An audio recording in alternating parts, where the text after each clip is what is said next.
Hello student, welcome back to the Unimonk. और आज हम करने वाले हैं अपने CUT के ऊपर थर्ड वीडियो। तो थर्ड वीडियो का कंटेंट सबसे पहले हम देख लेते हैं। तो हम इस वीडियो में क्या पढ़ने वाले हैं, हम इसमें देखेंगे important instruction for the candidates. Candidates के को कौन कौन से इंस्ट्रक्शंस फॉलो करने हैं एग्जाम डे पर, वो हम इसमें देखेंगे। डिस्प्ले ऑफ द आंसर की फॉर द चैलेंज। अगर आंसर की में कोई इशू आता है आपको, तो उसमें क्या करना है, हमें उसके लिए कैसे चैलेंज करना है, उसके लिए क्या करना है, वो हम इसमें इस वीडियो में देखने वाले हैं। और क्या देखेंगे हम, CUT UG का जो स्कोर है वो यूटिलाइज कर सकती है बाकी ऑर्गेनाइजेशंस भी। तो कौन सी होगी, क्या होगी, कौन यूटिलाइज कर सकता है, वो भी हम इसमें देखेंगे। नेक्स्ट चलते हैं हम major instruction for the candidates. ठीक है, तो इसमें क्या देखने वाले हैं हम, एडवाइस टू रिपोर्ट। हमें क्या ना, एग्जाम सेंटर पे हमें 2 घंटे पहले चला जाना है, डिले नहीं करना है। रीजन क्या होता है कि हमें फिर क्या होता है, एंग्जाइटी हो जाती है और फिर टाइम से नहीं पहुंचेंगे तो फिर क्या दिक्कत आएगी, फिर एग्जाम भी अच्छा नहीं जाएगा। तो उसका फैक्टर ऑफ सेफ्टी लेके क्या किया हुआ है कि 2 घंटे पहले एग्जाम में पहुंच जाओ ताकि कोई रश ना रहे। सेकेंड है हमें जाते ही सबसे पहले क्या ले लेनी है, अपनी सीट ले लेनी है।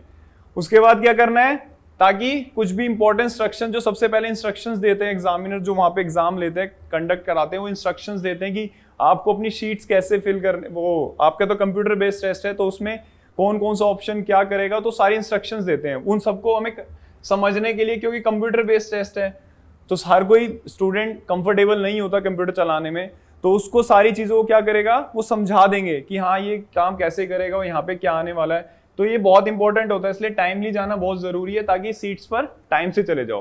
तो एंट्री करने के लिए एग्जामिनेशन हॉल जो होगा, जिसमें आपका एग्जाम होगा, हमें उसमें क्या ले जाना है, अपना एडमिट कार्ड शो करना है। और क्या करना है, वैलिड आईडी, फोटो आईडी दिखानी है। यानी फोटो आईडी भी आपके पास एक होना चाहिए, गवर्नमेंट प्रूफ जैसे आधार कार्ड।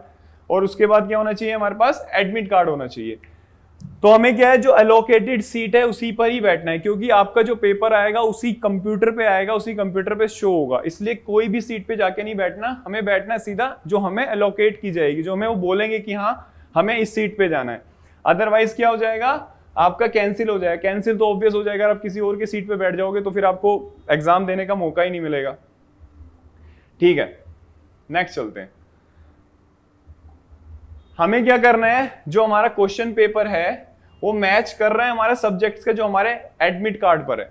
सबसे पहला काम क्या करना है, एडमिट कार्ड पे जो हमने सब्जेक्ट फिल किए हुए हैं वो हमारे पास आ गए, उसको क्या करना है, हमें मैच करना है अपना किस पे, कि जो हमारा क्वेश्चन पेपर है वो उससे मैच कर रहा है। नहीं कर रहा होगा तो जल्दी से जल्दी जाके उनको बोलना है कि मेरा मैच नहीं कर रहा है, तो वो अपने आप सेटिंग करके उसको ठीक कर देंगे। ठीक है, अब अगर आप गलत इंफॉर्मेशन डालेंगे या फिर एक से ज्यादा शिफ्ट में आप बैठेंगे तो आपका क्या हो जाएगा, कैंसिल हो जाएगा, एग्जाम कैंसिल हो जाएगा। उसके बाद आपका कोई रिजल्ट नहीं आएगा, पूरे साल की मेहनत खराब हो जाएगी। ठीक है, तो कोई भी आप रीटेस्ट नहीं दे सकते for those who are unable to appear on the schedule date. अब आप सोचोगे सर हम तो सुबह उठे नहीं है, हम पहुंच नहीं पाए, दोबारा जाके एग्जाम दे दे, नहीं दे पाओगे। ये बहुत इंपॉर्टेंट है, तो अपने डेट टाइम, इसलिए टाइम से पहुंचना है क्योंकि एग्जाम दोबारा नहीं होगा। Appear at the centre, date and timing mention in the admit card. जो उसमें डेट आ जाएगी एडमिट कार्ड पे, उसके बाद आप उसको चेंज नहीं करा सकते किसी भी हालत में, आपको उसी टाइम उसी दिन जाके एग्जाम देना पड़ेगा। नेक्स्ट चलते हैं। अब क्या हो, पनिशमेंट होगा अनफेयर मींस प्रैक्टिस के लिए। क्या मिलेगी आपको, पनिशमेंट ऐसे वाली नहीं मिलेगी जेल में नहीं जाना पड़ेगा। क्यों है, अगर आप कुछ भी अनफेयर प्रैक्टिस करते हैं या फिर उसको आपके किसके अंडर केस दर्ज होगा, अनफेयर मींस UFM केसेस आपके ऊपर दर्ज हो जाएंगे। उससे क्या होगा, आप 3 साल तक debarred from the future exam for 3 years, 3 साल तक आप एग्जाम नहीं दे पाएंगे। तो आपको इन चीजों से बचना है, अपनी पॉकेट्स में कुछ नहीं रखना है, अपनी सीट पे जाके बैठना है और कहीं पे भी कुछ भी उल्टा सीधा नहीं लिखना है, ताकि आप 3 साल तक एग्जाम दे पाए। फर्स्ट साल में क्लियर करना है, 3 साल तक नहीं जाना है। और क्या होगा, liable for criminal and other action as deemed appropriate. आपके ऊपर क्रिमिनल एक्शन हो सकता है, आपका करियर खराब हो सकता है। तो ये सबसे मोस्ट इंपॉर्टेंट स्लाइड है कि हमें ऐसा कुछ नहीं करिए, करियर हो जाएगा हमारा बर्बाद। ठीक है, अब रिजल्ट के बारे में देख लेते हैं। रिजल्ट कैंसिलेशन कब होगा? Result of the candidate engaging in unfair means and practice will be cancelled. Result will be cancelled. अगर आप इन चीजों में आए तो आपके पास रिजल्ट आएगा ही नहीं, ऊपर से पनिशमेंट और मिल जाएगी। Result of the candidate appearing for the unauthorized center or allowing other to write the exam will be cancelled। अगर कोई और आपकी जगह एग्जाम देता है तो भी आपका क्या हो जाएगा? Exam cancel. No pleas will be entertained in such cases. आप ये नहीं बोल सकते जी गलती हो गई फिर से एग्जाम ले लो, नहीं हो पाएगा, ये पॉसिबल नहीं है। तो इसको हमने स्टॉप कर देना है, इस पे ध्यान रखना है, ये सबसे इंपॉर्टेंट स्लाइड है। डिस्प्ले ऑफ द आंसर की फॉर द चैलेंज। ठीक है, प्रोविजनल आंसर की डिस्प्ले होगी, कौन करेगा? एनटीए। तो जैसे एग्जाम होगा वो एनटीए क्या करेगा? आंसर की दिखाएगा आपको कि हाँ आपने ये आंसर फिल किए हैं। कहां पे दिखाएगा? इस वेबसाइट पे CUT.samar.ac.in पे जाके विद पब्लिक ऑर्डर निकालेगा कि हम उस पे वेबसाइट पे डाल रहे हैं, आप प्लीज जाके अपना रीचेक कर लो। Candidate can charge change, challenge कर सकते हैं विद क्या चार्ज लगेगा? 200 रुपए पर क्वेश्चन, 200 रुपीज देंगे आप एक क्वेश्चन में। सपोज आपको लग रहा है कि मेरा आंसर मैच नहीं हो रहा है, तो आपने क्या करना है, वहां पे एक लिंक होगा, आप उसको चैलेंज कर सकते हैं, पर उसके लिए आपको 200 रुपए देने पड़ेंगे। ठीक है, तो क्या होगा कि जो डिस्प्ले होगी प्रोविजनल की डिस्प्ले फॉर 2 to 3 days, 2 से 3 दिन में आपने अपना चेक कर लेना है। आपको लग रहा है कि हाँ ये आंसर में दिक्कत है, ये मैंने नहीं फिल किया था, तो उसको आप चैलेंज कर सकते हैं due to some technical fault. अगर कुछ हो गया है तो क्या कर सकते हो, आप चैलेंज कर सकते हो उसको, पर आपके उसको लिए क्या देने पड़ेंगे? 200 रुपए। 200 क्यों देने पड़ते हैं? क्योंकि फिर हर कोई चैलेंज कर देगा तो एनटीए का काम बढ़ जाएगा। तो जो सीरियस होगा वही अपनी पॉकेट से पैसे निकाल सकता है, अदरवाइज कोई अपनी पॉकेट से पैसे नहीं निकालेगा। नेक्स्ट चलते हैं हम। Consideration of challenges. Only paid challenges through की challenge link during stipulated time will be consider. तो कहां से? चैलेंज लिंक से हमें जाना है और क्या करना है? 200 रुपए फी करना है, तो उसी को कंसीडर किया जाएगा। इन शॉर्ट ये लिखा हुआ है। अगर आप पैसे नहीं करेंगे, पैसे पे नहीं करेंगे, तो आपका चैलेंज को वो कंसीडर नहीं करेंगे।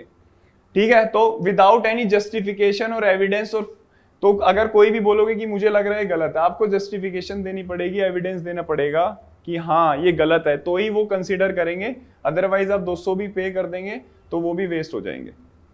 ठीक है, नेक्स्ट है हमारा एनटीए का डिसीजन। देखते हैं किसमें? आंसर की के ऊपर। तो एनटीए क्या डिसीजन लेगा? एनटीए जो होगा डिसीजन लेगा, challenge will be final. Final होगा एनटीए का डिसीजन, क्योंकि वही एग्जाम कंडक्ट कर रही है, वही बोलेगी यस और नो। हाँ ठीक है, चैलेंज हम एक्सेप्ट करते हैं और हम इसको ठीक कर देंगे। अगर उन्होंने मना कर दिया वो नहीं करेंगे तो वो नहीं करेंगे।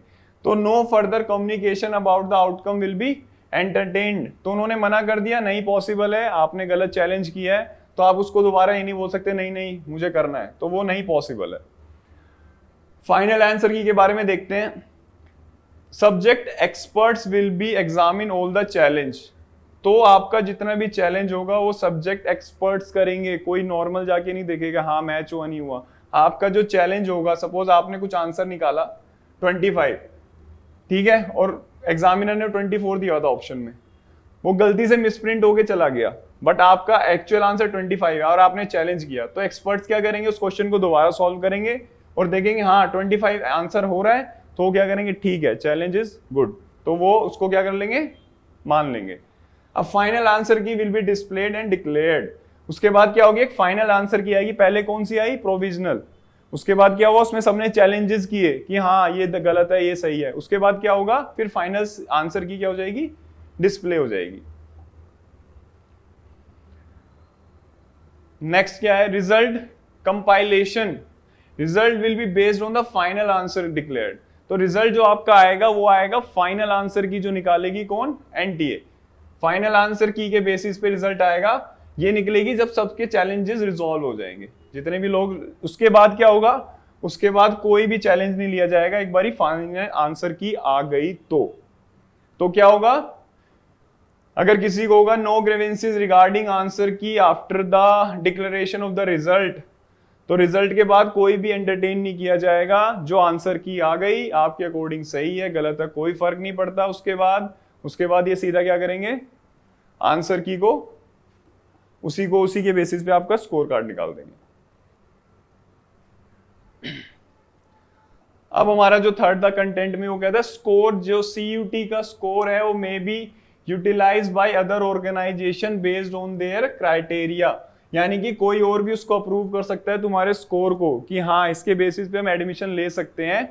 तो admission may be granted in respect of the candidates choose an institute in the application. अगर आपने कोई इंस्टीट्यूट को नहीं भर पाए हैं आप एप्लीकेशन के टाइम पे और आपको उसको दोबारा कंसीडर करना है कि हाँ मैं इसमें एडमिशन लेना चाहता हूं, अगर वो ऑर्गेनाइजेशन आपको अलाउड कर रही है तो आप उसको जाके उसमें एडमिशन ले सकते हैं। But candidate must meet the eligibility criteria for the course they seek admission. और आपको पेपर, मैंने सारा सिलेबस बताया है पहली वीडियो में कि कौन कौन सा आता है। सपोज उस ऑर्गेनाइजेशन ने बोला है फिजिक्स चाहिए और आपने फिजिक्स में पेपर दिया है तो वो अलाउड हो आप, वरना आप अलाउड नहीं हो। तो मिनिमम उनका जो क्राइटेरिया, एलिजिबल क्राइटेरिया, वो आपको फुलफिल करना चाहिए जब ही आप ये कर पाओगे। तो इस वीडियो के लिए इतना ही है। नेक्स्ट वीडियो में मिलते हैं न्यू कंटेंट के साथ। Thank you.